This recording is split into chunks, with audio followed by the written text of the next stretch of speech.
All right, it's a little after 5 o'clock, so we'll go ahead and get started. So I'd like to thank everybody for joining us today for Herzl Law's 2020 legislative update.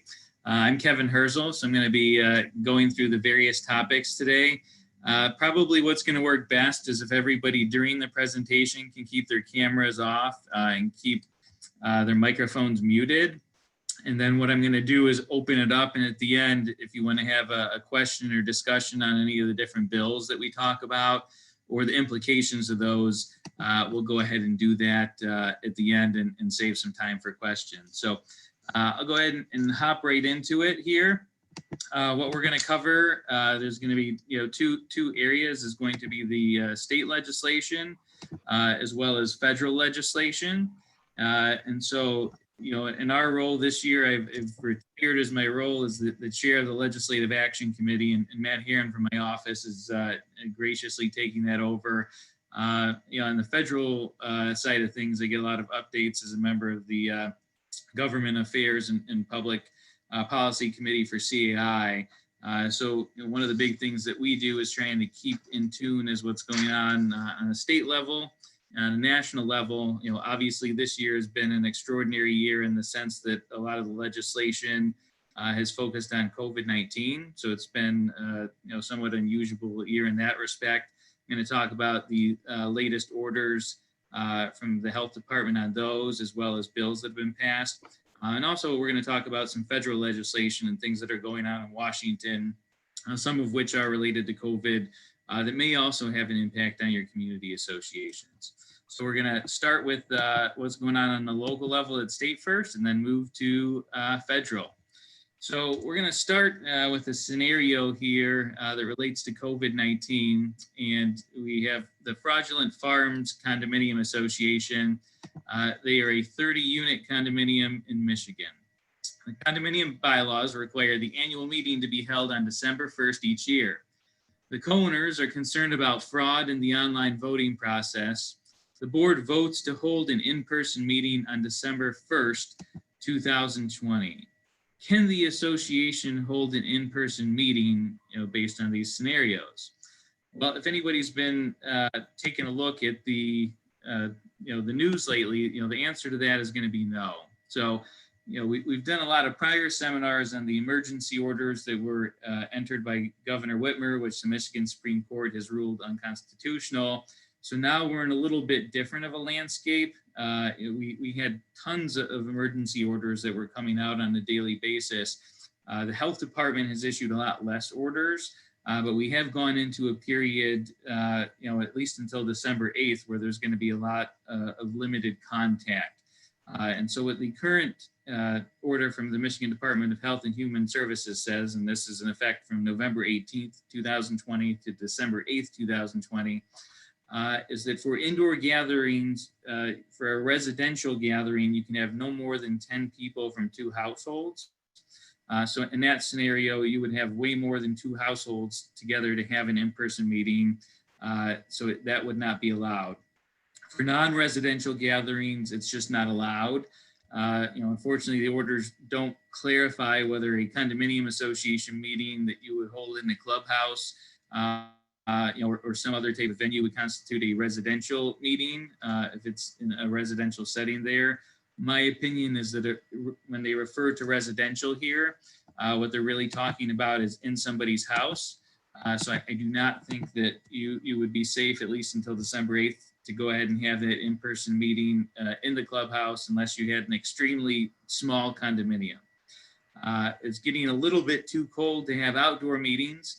But if you did attempt to have an outdoor meeting, although today was a beautiful day, it was 63 degrees, what the rules are there is no more than 25 people from 3 households. You can have non-residential meetings, but there's no more than 25 people, and there's certain capacity restrictions there.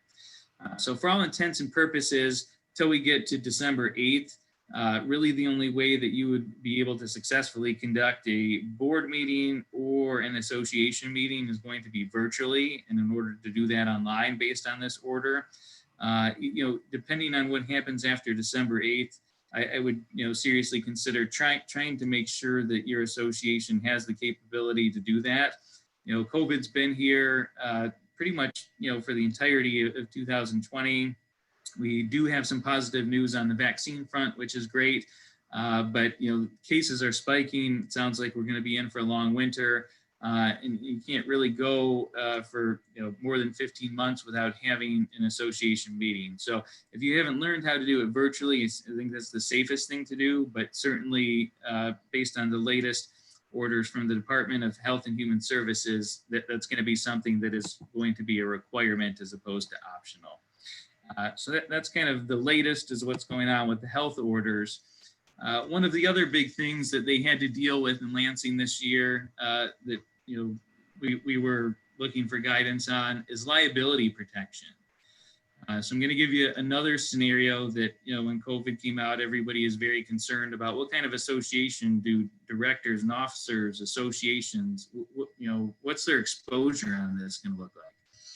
So scenario is we have 10 people. They showed up for the in-person annual meeting for the Fraudulent Farms Condo Association on December 1st. Only 5 of them, only 5 out of the 10 were wearing a mask. Amazingly, they got 100% attendance, which never happens at condo meetings. Anyways, so it should have said all the co-owners contract COVID-19. And the estate sues the association for negligence. Is the association liable here? So one of the things, not just community associations, but businesses were concerned about was, what's their potential liability with respect to COVID-19? So back in October, there was a bill passed. The governor signed it. So even though we had a divided government, this was one of the things that, was able to make its way through Lansing this year. Is that they created an affirmative defense if somebody sues you because they've contracted COVID-19. So this is law. The law, it was retroactive back to March 1st, 2020.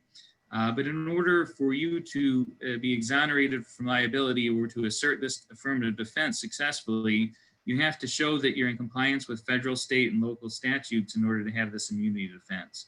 The example that I just walked through, that probably would not be available to them because none of them were wearing masks and they had more people than capacity allowed in the venue. There is an exception in the statute that says if there's an isolated de minimis violation, that that will not revoke the defense. And so that's maybe if you have one person that accidentally strolled through the clubhouse without a mask on. Something like that, or you weren't able to catch them. I think that's probably when something like that would apply. But I guess the point being is that you should really try and strictly comply with the orders, because if you can demonstrate strict compliance in court, you're not going to have a problem. I think there are going to be factual disputes and issues, if somebody gets sick or they die or have an issue and try and sue the association as to what is a de minimis violation of the statute. And so there's certainly, room to argue over that. As we've discussed on some of our prior seminars, it's probably going to be unlikely that insurance coverage is going to pick this up. There's a lot of, disease exclusions, virus exclusions. There's issues whether somebody got sick, whether that would constitute an occurrence under the insurance policy. So really, the best defense you have is that when everybody was anxious about, opening up, pools and recreational facilities and all that kind of stuff, is now that you have the statutory defense if somebody were to come after you. And it's just going to be a matter of documenting and keeping a record of your compliance with respect to operating recreational facilities and the like. So, keep that in mind, that this is certainly useful for associations. It's not going to be an absolute shield. There's still factual issues, but you are in a position to set yourself up.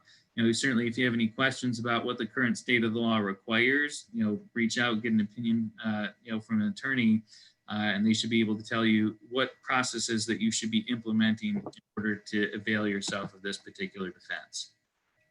That's with respect to COVID-19, kind of what's going on in the state of Michigan right now. One of the other hot topics that we're going to find out what happens to this by the end of the year is the Marketable Record Title Act. So this was going to be a big issue for a lot of people, especially HOAs. And I'll walk you through an example and sort of tell you what happened with this statute back at the end of 2018 and sort of where we're going with this now. But we have Larry, the landlord. He wants to rent his condo unit.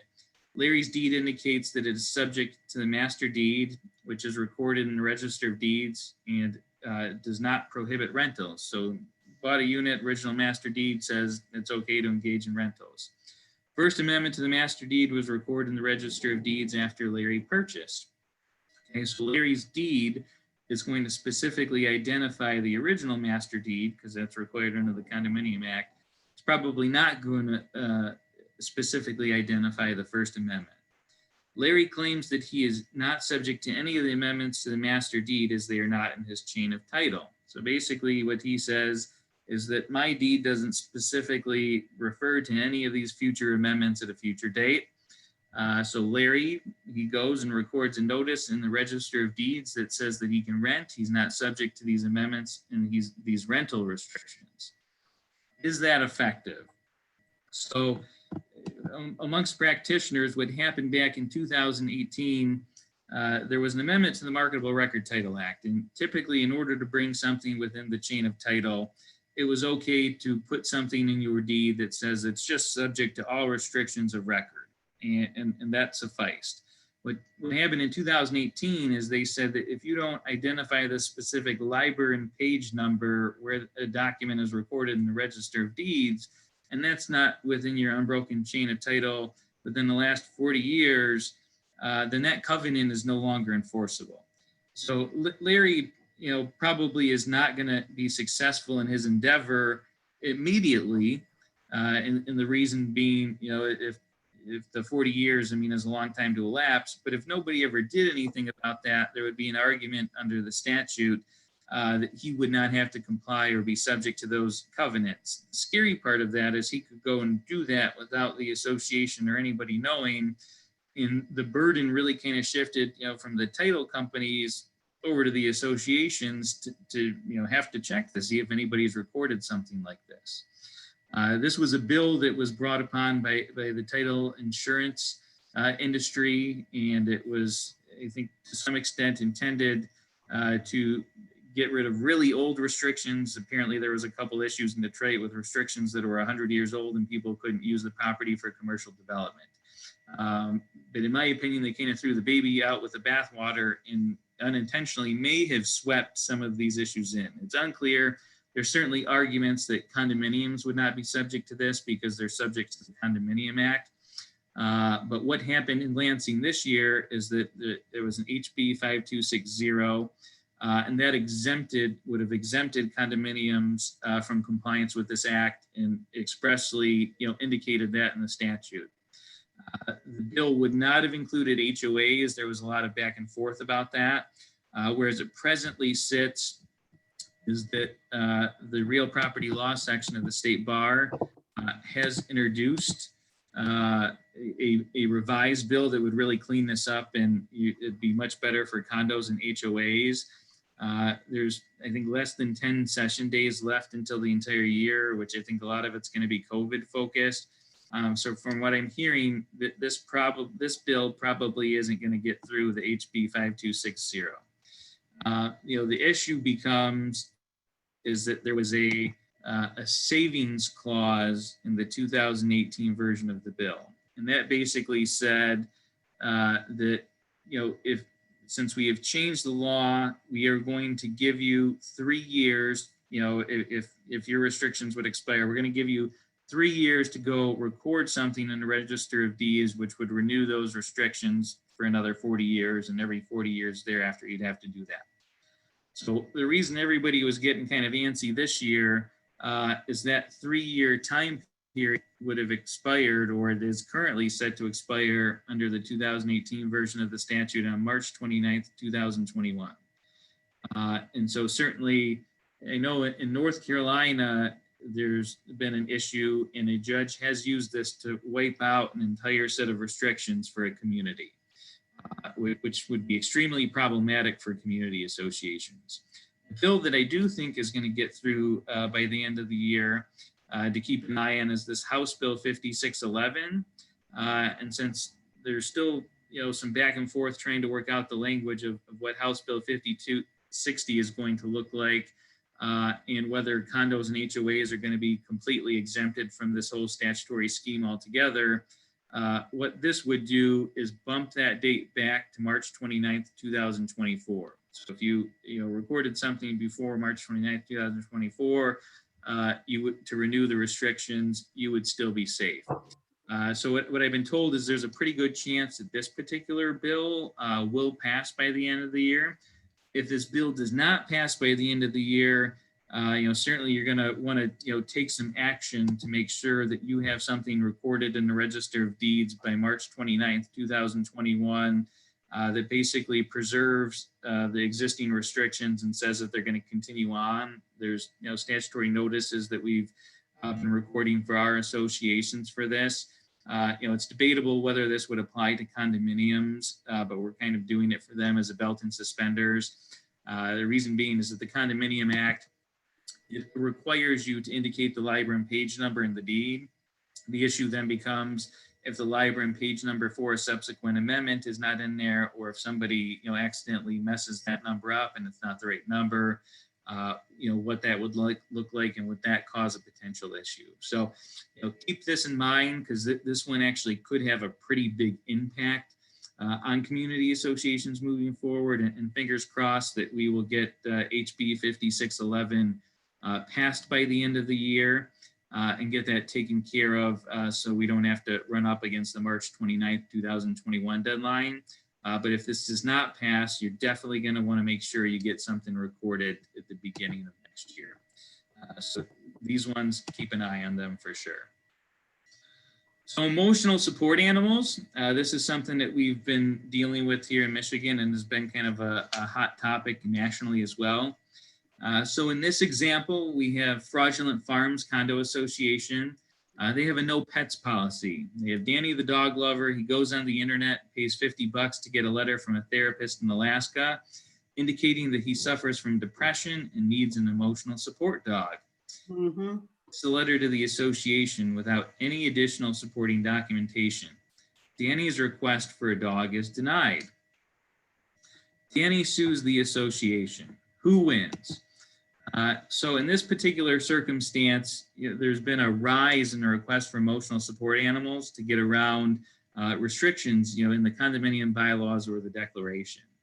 And so what we did here in Michigan, and I'll go over sort of the federal update to this, is we have a bill. This bill has passed the House. It's moved its way on over to the Senate.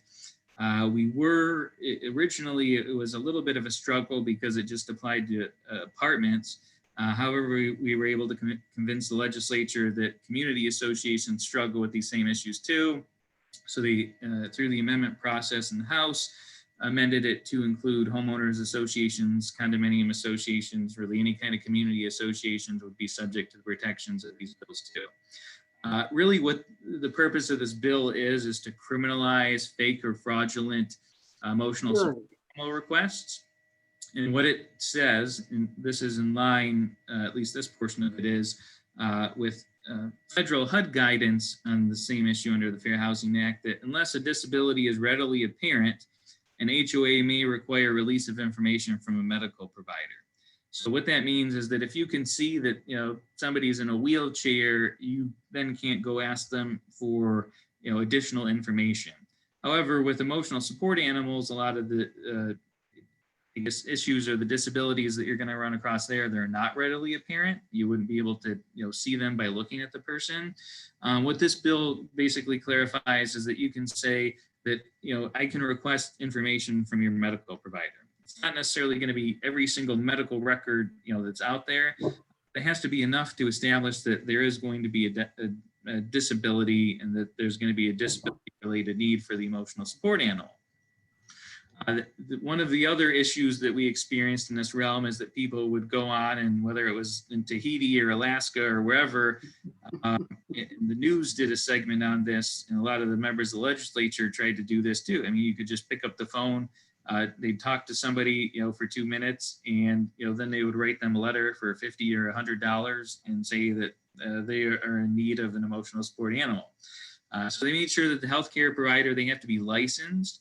One of the big things about the back and forth on this one is whether it's in Michigan or another state. Originally it was going to be required to be in Michigan, but they can be licensed in Michigan or another state. The issue then became as to whether they have to have a physical office or they're just one of these fly-by-night internet companies. So what the compromise language in the bill said is you do have to have a physical office. There's no minimum treatment period if they do have a physical office where they've been treated here in Michigan. If the office is located in another state, they must have treated the patient for at least 180 days. And I think provision was put into the statute because it really dealt with, what's going to happen when you have somebody that moves to the state, from out of state and may need this. The other part of the statute that says the healthcare provider, they can't receive a fee solely for determining the person needs an emotional support animal. The HUD guidance on this that was issued also earlier in the year from the federal government, it's for the most part, in line with this. They said that these letters could be acceptable if they were accompanied by some sort of additional information that was received from that person that wasn't necessarily, a doctor's note, but if they provided something, let's say that they were on Social Security disability, or something like that, that along with one of these letters could be used to establish disability. So keep that in mind. Really what the standard is that these, letters standing alone, that there's a high potential for fraud there. And so there's going to be some more regulation. This has passed the House. It has not passed the Senate yet. And so we're going to see if that's going to happen by the end of the year, and if the governor will sign it. The bill itself also is fairly specific on what would need to be in a letter that is provided to an association.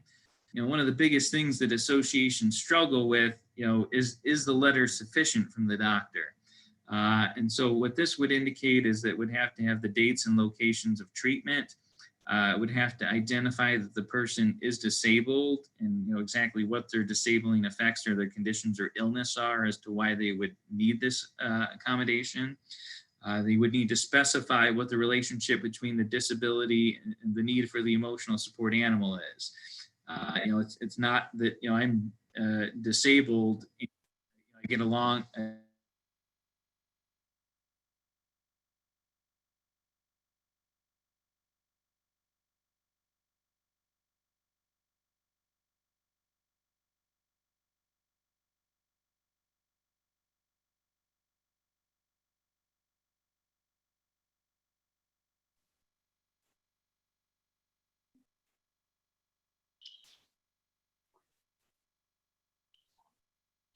What?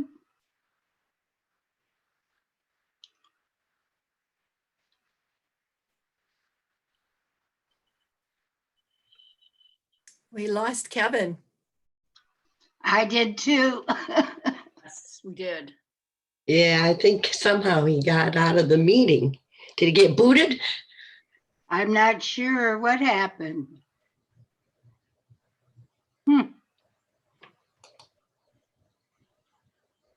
I think we did, so I'm going to leave the meeting and come back into it. It says Kevin's. Oh, he's back now, I think. Oh, he He's is? connecting. Yep, he's connecting right now. Okay, good. Still can't hear him though. There There he There is. we go. for a minute. Yay. knocked off. So let me pull the PowerPoint back up again and we'll get it going. So sorry about that. Okay, I'm gonna mute.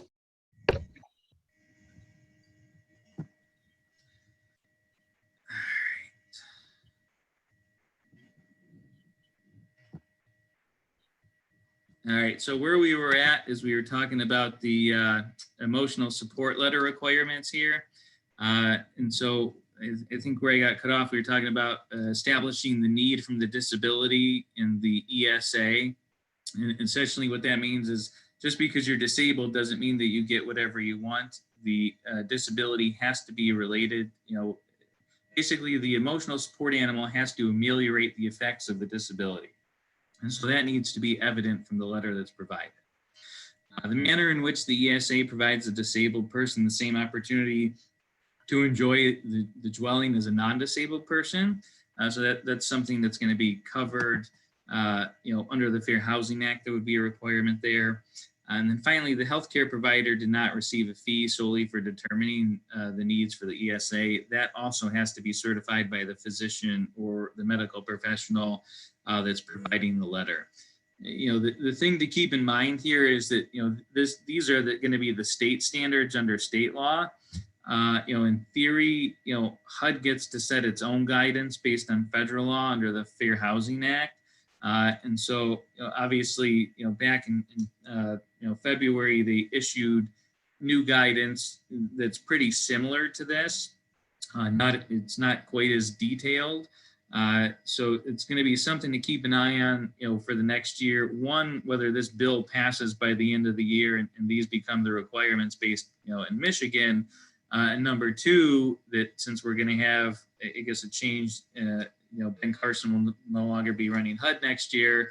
And we find out, who's going to be running that organization, what that's going to look like, and, whether the guidance and the rules that were put into place under the Trump administration will remain in effect, or whether those will be changed. So, certainly something to keep an eye on. The thing that I would remember here is that the penalties are pretty stiff for a violation. And this is one of those areas where people can, fairly easily accidentally violate the statute. So, please keep that in mind, that when you get these requests, respond to them quickly, take them seriously. You may think that, it's just somebody not getting their dog or their pet, but, I've seen on the west side of the state, associations get fined like $25,000 for this, get taken to court and cause a lot of legal fees and problems. So, please keep that in mind, that, this is a serious thing. So that's what's going on with the emotional support animals. For the short-term rentals, this is always a hot topic in the communities that we represent as well. I would say especially in the west side of the state, northern Michigan areas. So there's going to be there's a short-term rental bill. And I'll kind of walk you through what impact this may have on community associations as well. There's House versions, but the version that, has the best chance of moving by the end of the year is Senate Bill 1145. So you have Renters Paradise HOA, and they have some common restrictions. Lots shall only be used for residential use. No illegal activity is allowed on any lot. Renters Paradise does not have any specific restrictions on renting. Ronnie the renter rents his lot out on a daily basis on Airbnb, typical party house, bothers all of his neighbors, all that kind of stuff. And so that becomes, an issue for the neighbors. The issue then becomes, what can the HOA do to stop renting? So we had a case that it only had the residential use restriction earlier this year. We took it to trial up in the Leelanau County Circuit Court. And after bench trial, we were successful in getting an injunction stopping Airbnb. So there's usually a lot of, different, and what the judge ultimately ruled in that case is that unless he got permission from the court, the people that were renting could not rent for a period of less than 6 months, is what the judge ultimately ended up ruling in that particular case. So you can use residential use restrictions. Obviously, having a very specific restriction to ban short-term rentals is going to be the best way to go. So if you can amend your documents or put that in there, I'd highly recommend that. A commercial use restriction based on published case law in Michigan can be used to shut that down as well. And so what this legislation may have an impact on is the illegal activity restriction, because presently, right now, every municipality can alter their zoning ordinance and set up whatever rules they want related to short-term rentals. And so if somebody is in violation of the ordinance, you could, in theory, if you have one of these illegal activity restrictions, go ahead and take enforcement action based on that. Potential issues that are brought about by this particular bill is that it would say that municipalities would no longer have discretion to zone out short-term rentals. They'd have to be allowed in residential zones. It would say that it's not a commercial use, for the purposes of zoning. I think that they were careful in drafting that because under case law, the courts here in Michigan have said, yes, this is a commercial use. But my guess is that the people that are proponents of this, are going to try and use this definition to convince the courts it's probably not a commercial use, which I think would be a pretty slippery slope. That they can still use their zoning authority to regulate things like noise, traffic, and occupancy. So they could shut somebody down if it was a party house, but in theory, if there were short-term rentals that weren't necessarily causing problems, municipalities would just not have a way to zone them out anymore. And it did indicate that compliance with condo and HOA documents is still required. And so what this would mean is that even if the municipality did not have the authority to zone this out, you as the condo or HOA, you guys would have the authority to amend your documents to have express limitations in here, to deal with that. So please, keep this in mind. We're going to find out whether this, becomes law, but it's probably not going to be a huge deal for associations. I'm kind of more concerned that, this could lead us down a slippery slope to eventually take away authority from condos and HOAs to regulate this. But, we're going to find out whether this is going to happen by the end of the year. There's also a companion bill that goes along with this that would also tax short-term rentals that would raise funding for Pure Michigan and for vacation purposes there. So please keep that in mind as well. The other big thing that happened or that we're working on here in Michigan that I get asked about a fair amount is going to relate to special assessment districts. And so there's House Bill 4030. This bill has made it out of the House. I'd say it probably is going to apply to HOAs or people that have public roads. And if you need to have votes to have assessments to repair roads or things of that nature, sometimes they will want the municipality to take care of it. Okay? Some of you are going to be in that situation. So what we're going to look at here is we have Alligator Cracking Acres HOA. They are in need of major road repairs. HOA does not have reserves for a road repair and does not want to handle the project itself, approaches the local township about creating a special assessment district. Township imposes an assessment on all owners in which they all pay equally for the road repairs. Lots are all different sizes. Sammy's small lot raises a stink and says he should only have to pay based on a pro rata basis of the road frontage of his lot. Is Sammy's small lot correct? So under existing law, Sammy is correct. I would think Current so. statute here in Michigan would not permit an equal assessment like that as to all owners.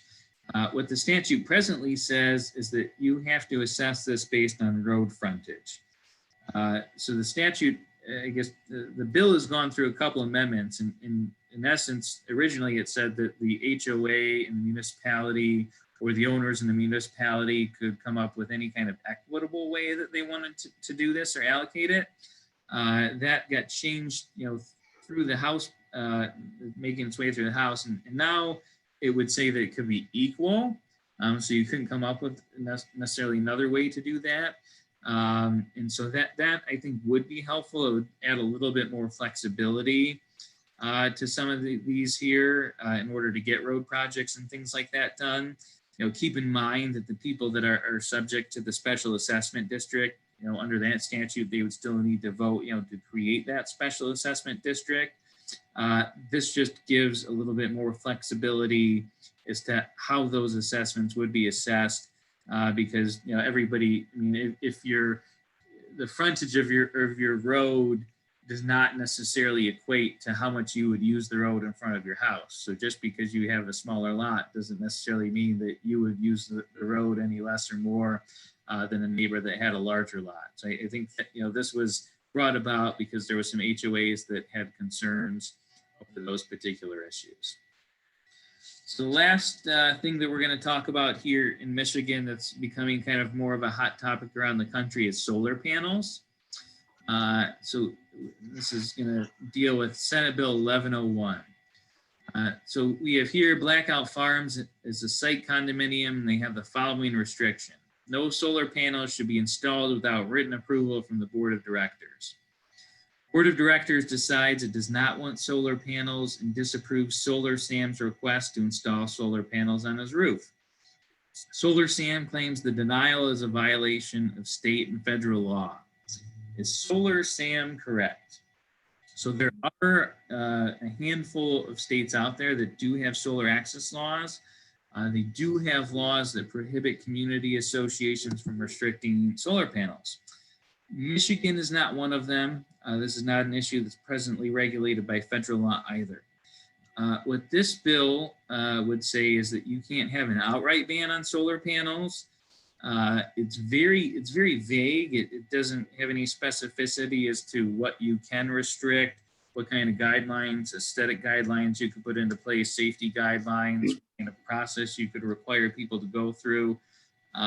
Fortunately, I don't think this bill really has any traction. A similar bill was introduced last term and didn't go anywhere. Hasn't received a hearing yet, but it's certainly something to keep an eye on, because right now you are certainly within your discretion to say no to this. If this bill were to pass, though, that would certainly be a major change that you would need to be aware of. So that's pretty much sums up what the most important issues were that we had to deal with on a state legislative front this year. So I'm going to move on to some of the hot topics for federal legislation and cover kind of what's going on there. So one of the, I guess there's a bill in the Senate and the House that's been introduced that relates to consumer debt collection. So I know, one of the big things that associations were worried about, as a result of COVID-19 is, are we going to be able to collect assessments? Are the courts open? Are the counties open, doing foreclosures, that kind of thing? And what happens if somebody doesn't pay? Are we going to be able to collect on that? So, fortunately, CAI has done a lot of, different studies, surveys, and I can attest this is probably the case in my practice, that we have not seen any huge spikes in collections so far. That probably 95% of associations have reported, at least based on CIA surveys, that they are still receiving, the same income. Their delinquency rate has not had any material change, which is, certainly a good thing. And so one of the issues that came up is that, I'm going to go through the scenario and we'll sort of talk about what this piece of federal legislation would mean. So we have deadbeat Don. He doesn't pay assessments to Strapped for Cash Shores HOA. Don claims he does not need to pay the federal government because the federal government has declared a state of emergency due to COVID-19. HOA is self-managed and the board sends Don a demand letter. The board forgets to include the mini Miranda language from the FDCPA, so the Fair Debt Collection Practices Act. Don sues the HOA for violating the Fair Debt Collection Practices Act. Who wins? It's fairly well established, at least in the Sixth Circuit and in Michigan courts, and we've obtained summary disposition for some of our associations that were sued for fair debt violations this year. That associations themselves, as the creditor, they're not subject to the act. Attorneys and debt collection agencies would subject to the act. What this bill would change, though, is it would change basically who's a debt collector and who's a creditor. And so if this bill were to become law, associations would fit the definition of a creditor, and then they would also then be included in the definition of a debt collector. So under current law, that claim has no legs. If this law were to pass, in addition to attorneys in certain circumstances, there's a test to whether an attorney qualifies as a debt collector or debt collection agencies. Associations would fall with under the gamut of that statute, which there's a lot of regulation about when you communicate with somebody that owes you a debt, what language you need to use, and that whole thing, which a lot of board members are probably not going to be aware that the statute's out there and it's never been even applied to them before. It's really something that they've relied on professionals to comply with. And so the other major change here is that this would also impose a moratorium on consumer debt collection, which would include HOA assessments through the end of the pandemic and 120 days after that. So if this were to pass, you would really just have no way to collect assessments. for anybody that didn't pay. And so I think this would be a disaster. I mean, so far it doesn't seem to have any traction.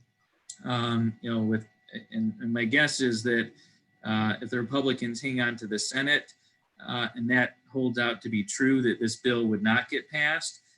If you do see a government that ends up being, basically the Democrats get control of the Senate, the House, and the presidency, it is possible that something like this could go through. So, it's certainly something to keep an eye on, into next year. I mean, hopefully, with the vaccine, we'll start to be able to, rebound from the pandemic. What I've seen just in practice is this, I guess the financial impact has really had more of an impact on renters as opposed to HOAs. I think, a lot of people are worried, and we're worried, is this going to be like the 2008 crisis, when we had all the issues with the banks and the bad loans. And I think this is different just because going into this, people were in better financial positions. They had a lot more equity in their homes. They have the ability to pay their assessments. They have been keeping up on it. And it seems like a lot of people that, live in homes and have mortgages and pay HOA assessments, their jobs have been impacted less, than people in the service industry, such as restaurants and things like that have been closed down for significant periods of time. But, like I said, keep an eye on this one because it would have a significant impact on an association's ability to collect assessments next year. So the other thing that's somewhat related to this in COVID is the hardest hit fund.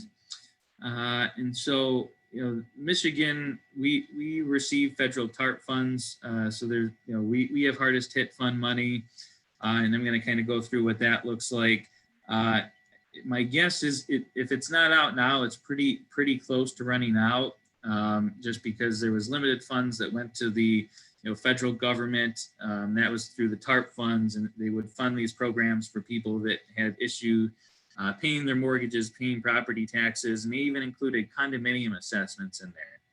So if you're a Michigan resident and you own or occupy this, you can apply to MISHDA, and so you can go ahead and apply for up to a $30,000 loan.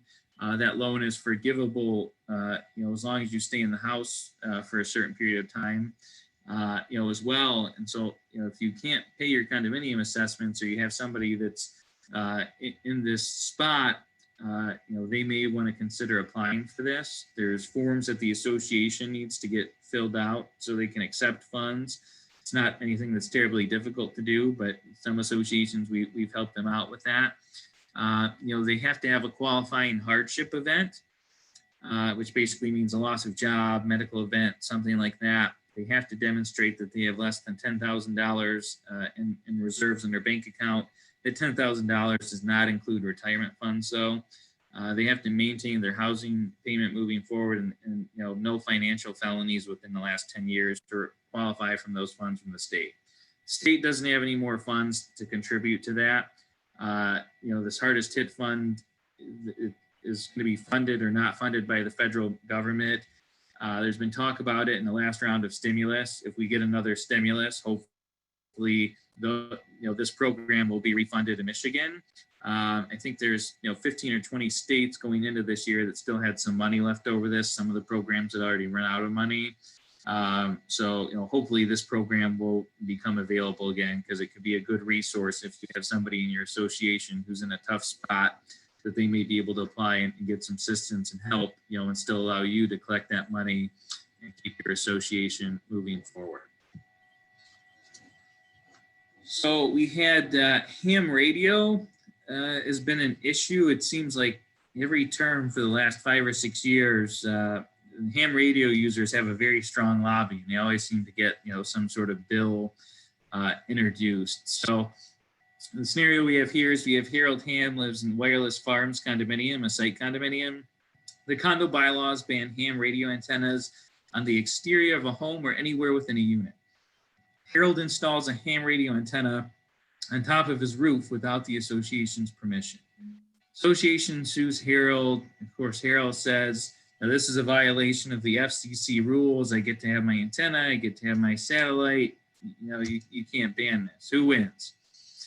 Well, under the existing rules, that just applies to satellite dishes for the OTARD standards. It does not apply to ham radio. So in theory, you as the association, you know, you can impose restrictions or ban ham radio use altogether. This is kind of one of these, you know, example in the picture here, one of these big antennas. Some people put them on their house. I've seen people put them on cars, you know, all sorts of stuff. So what this statute would do if it becomes law, it was allow the FCC to create a set of rules. As part of those rules, they would say that there's no private land use restrictions that preclude ham radio communications or deny an antenna on a property under the exclusive use of an owner. As the association, you could still require notification and approval. You could regulate the aesthetics of it, height, location, size. Aesthetic impact, you just couldn't prohibit it altogether. You could, however, prohibit installation on a common area, though, you know, if this were to pass. So this is one of those bills that just kind of seems to keep, you know, popping up. It hasn't gone anywhere.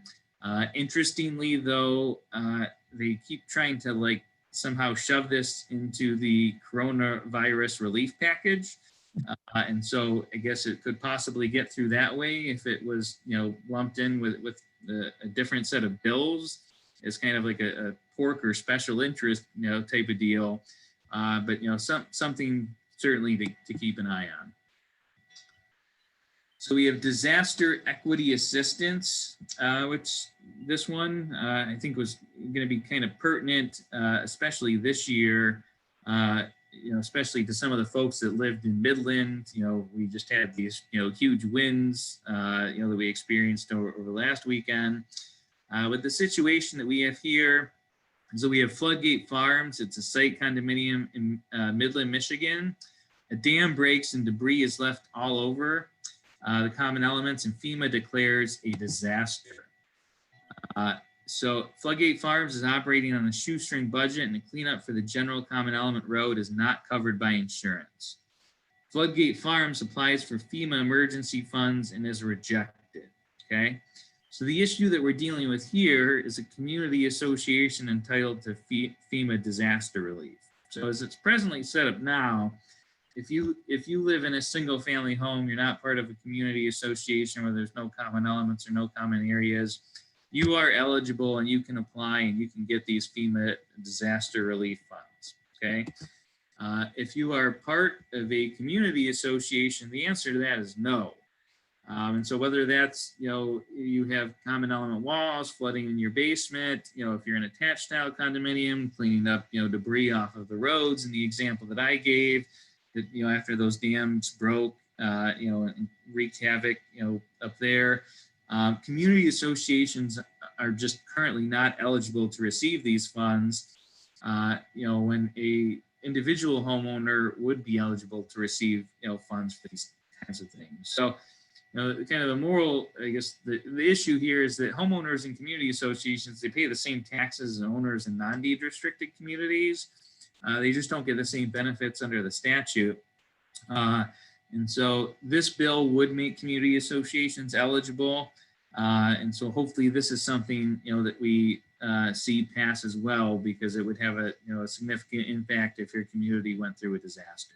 So that's pretty much what I have on the state and federal front. So I'm going to go ahead and open it up for questions and open up everybody's mics, and you can turn your cameras back on here in just a minute. But if, you know, you kind of see that, you know, a lot of these issues could have a major impact on you. You know, on the state level, I provided a link. You know, what I always try and encourage communities to do is to, you know, maybe donate, you know, for the dollar, it's actually $1 a door, I believe, not $1 a day, but, you know, to donate to CAI, because, you know, they use this money, you know, to put on educational events for members of the legislature, to pay for a lobbyist, you know, to go, you know, try and get laws to be favorable for community associations. But they do require funding to do this. And so this link here would basically, you can go there and make a donation. And I would, ask your communities if, any of the legislation I've talked about, concerns you, to consider, putting that into your annual budget, for the upcoming years, or to put a line item in there so you'll have a favorable environment. So with that being said, I'm going to go ahead and, open this up for questions. So if anybody wants to unmute themselves and turn the camera on. Hi, Kevin. Yeah. This is Tammy at the Villages of Oscoda. Quick question. Currently, our clubhouse is closed. It has been since the start of the pandemic. However, it has been open only for essential meetings, i.e. the monthly board meeting, which no homeowner attends unless they're called for a hearing. And of course, that ACC meeting. Does this new order mean that even though we're distancing and it's less than 10, they're not permitted to meet in the clubhouse? Yeah, I would not do that if they're coming from more than 2 different households. So, and that's going to be in place until December 8th. The good news, though, is that you can, just get everybody on a telephone conference. Basically, in the Nonprofit Corporation Act, everybody can participate that way. You could have the meeting Zoom as well, just as long as everybody in the meeting has the ability to communicate with each other. But the in-person meeting, could be problematic. I would say that enforcement in that type of situation, just in particular in the region of Michigan where you're located at, I don't know that there's necessarily a high likelihood that the sheriff is going to come out and shut down your meeting or anything. But what I'd be more concerned about is that liability statute that I talked about, that if somebody got sick or there was an issue, that you wouldn't be able to avail yourself of that affirmative defense, for that bill that already passed, because you wouldn't be in compliance with the current health order from the state of Michigan. Okay, so that does, those standards still comply with non-residential, the different household limits. Right. So it's basically, if I went back to the slide, it's either 2 for residential and it's 3 households for non-residential. Given the size, I mean, you have more people on that in the board from different households. You wouldn't be able to get everybody together in the same room to do that Gotcha. until December 8th. Okay, thank you. Yeah.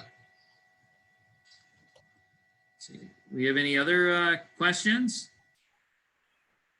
I have one about solar panels. Can you hear me? Yeah. This is Karen, right? Oh, yes, okay.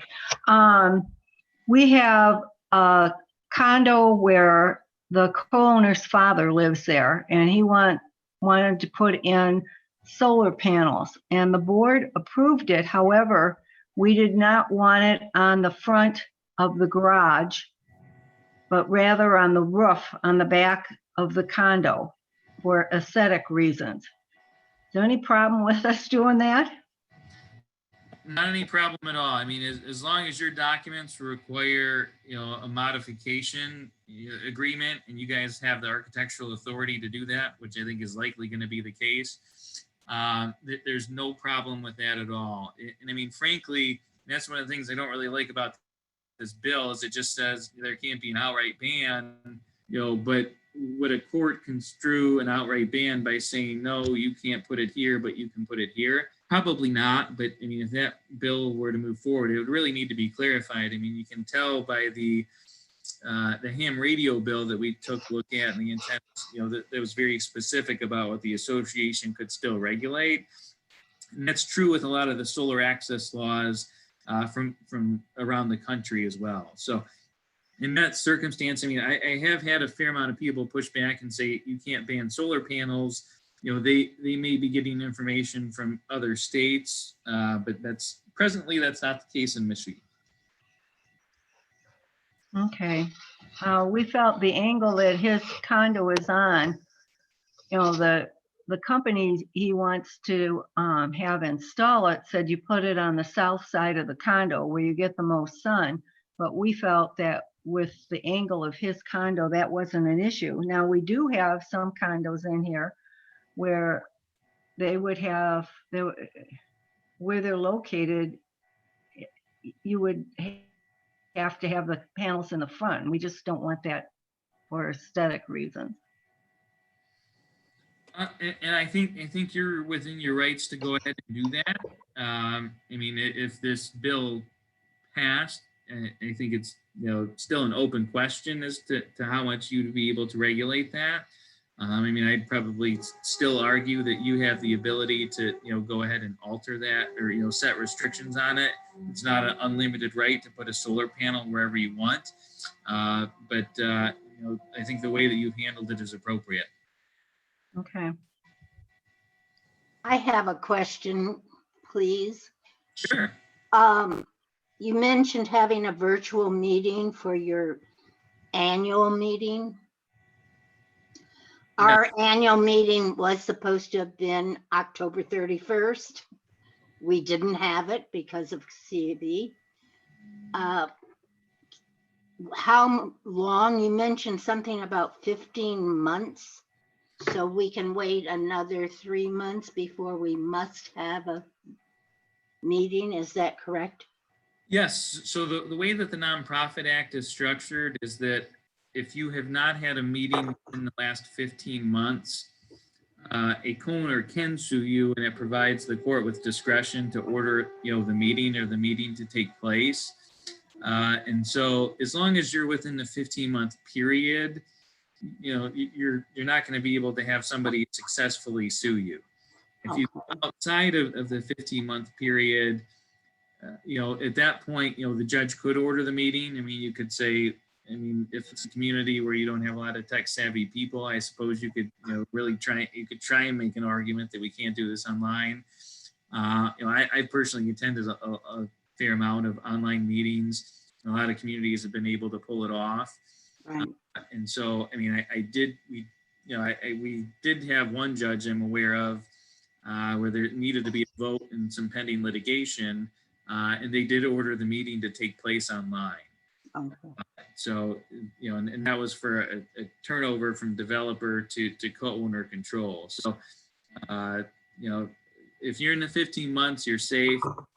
Outside of that, then it's possible, somebody could sue you to make you have a meeting.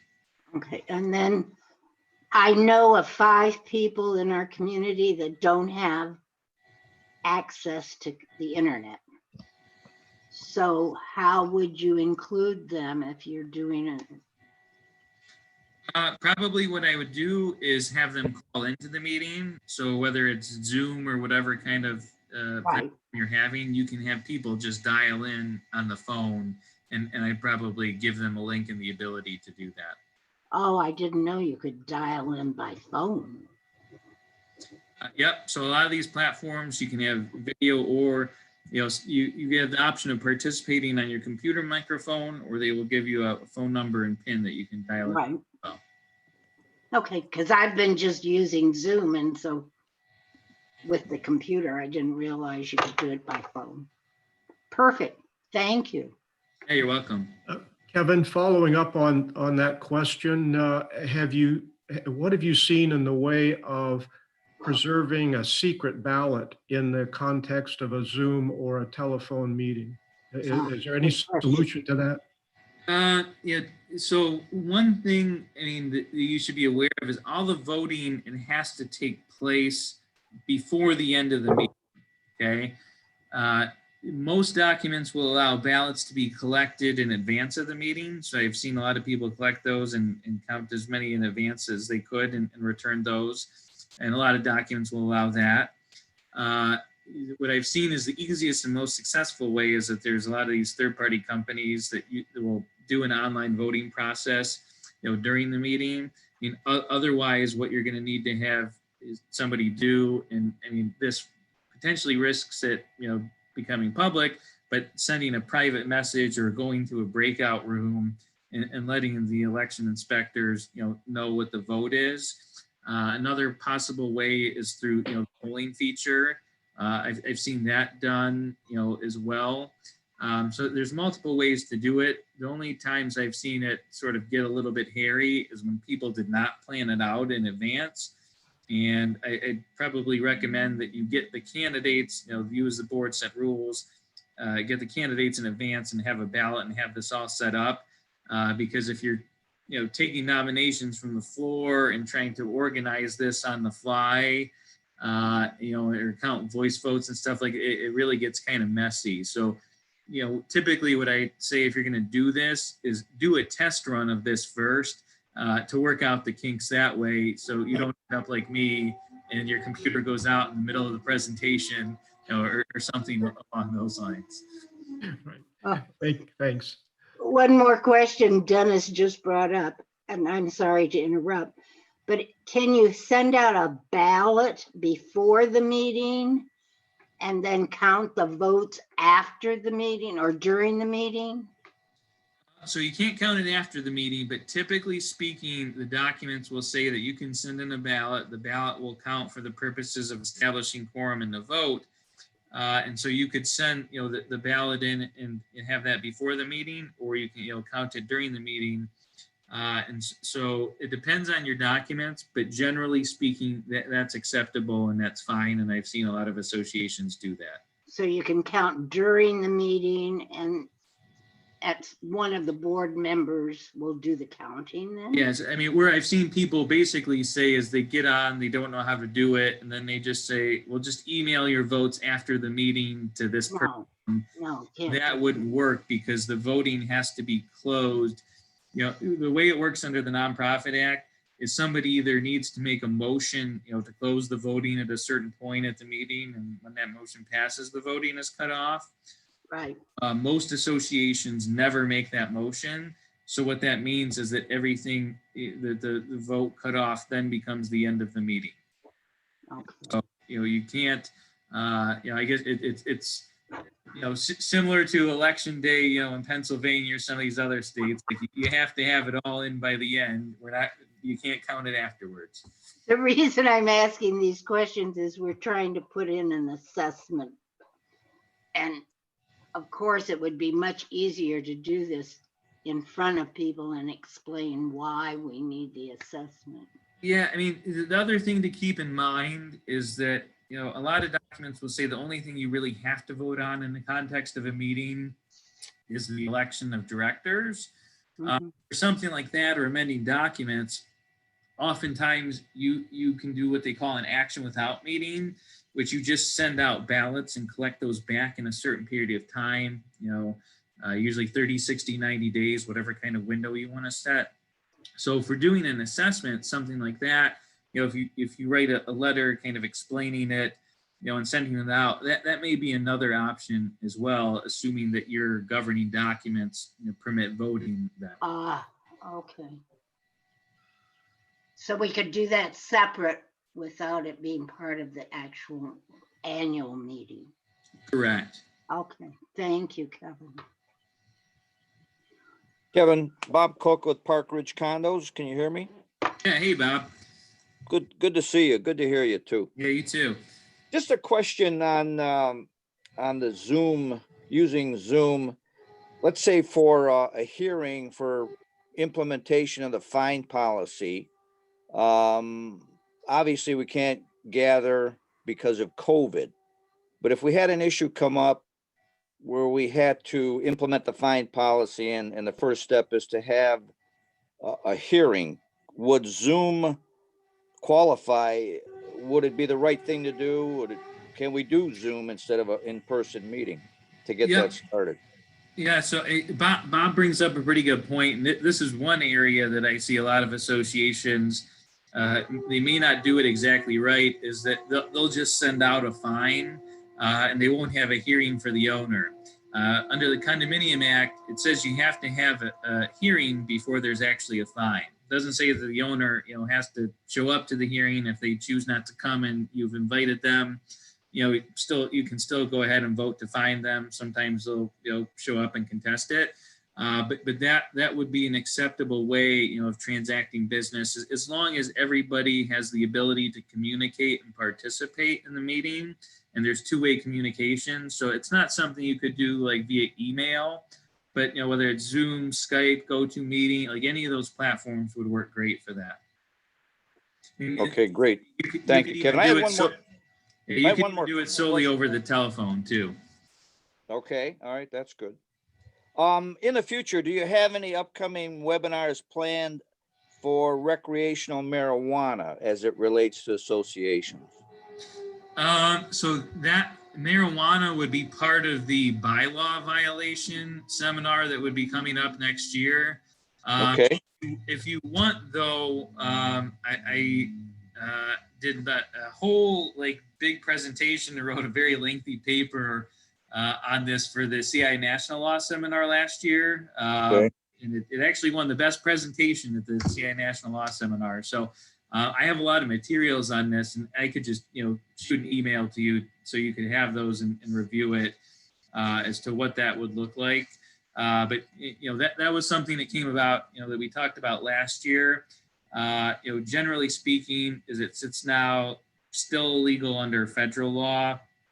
So if you have the illegal activity provision, you should be able to enforce that contractual provision there against them, that they're in violation of federal law, unless you have something that says that's only so detailed that it says you can't violate state law or something like that. I've never seen anything quite like that, but I'd be happy to pass those materials on to you. great. I appreciate that, Kevin. Thank you. Sure. Any other questions?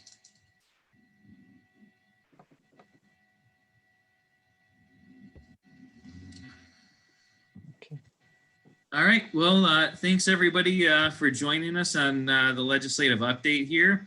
Normally I try and do legislation and case law together. We've decided just, for time purposes, it's probably going to be better to separate those. So we're going to take a break from the seminars for December just because people are typically pretty busy.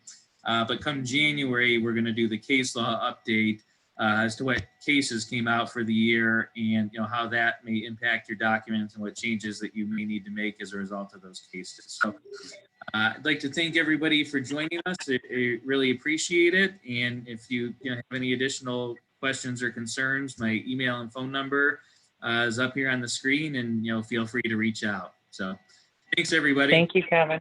Great. Thank Thank you, you, Kevin, Kevin. very much. Bye. Thank you. All right. Good night. Good night. Night.